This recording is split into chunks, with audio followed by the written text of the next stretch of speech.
Say what you want, but chicken Alfredo gon' hit every time. So let me show you how I make my chicken Alfredo that's super easy, super filling, and perfect for a weeknight dinner. So I'm actually going to be using chicken and shrimp, and I went ahead and seasoned them both with salt, pepper, paprika, onion powder, and garlic powder. In a hot skillet with a little oil, I'm going to start by searing my chicken tenderloins on both sides until the chicken is cooked completely through. And then after I'm done cooking them, I'm going to remove them from the pan and let them rest.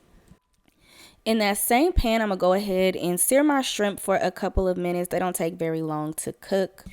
Then next, I'm going to start working on my sauce. So I'm going to take a little bit of butter in another pan and let that melt down with some minced garlic.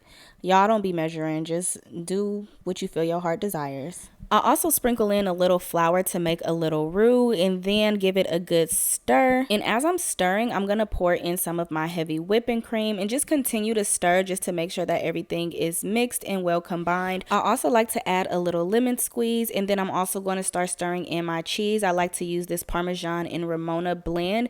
And again, going back to stirring just to make sure that it's not burning and that my consistency of the sauce is good. Now I'm going to season my sauce, and I'm going to use a couple of garlic and herb blends. I also added some pepper and garlic powder and onion powder, and basically just season it to your liking.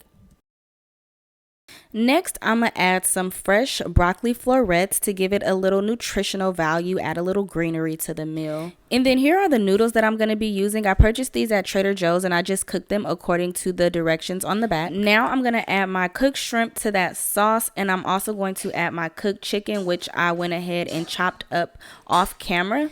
And then lastly, I'm going to toss in those cooked noodles and give everything a good mix and stir, and just make sure that those noodles are completely coated and that everything is well combined. And that is it, you guys. This probably took me no more than 30-45 minutes to make. Again, it's super filling and Alfredo is good, okay? And the leftovers hit even harder. But that's it. See y'all later. Bye.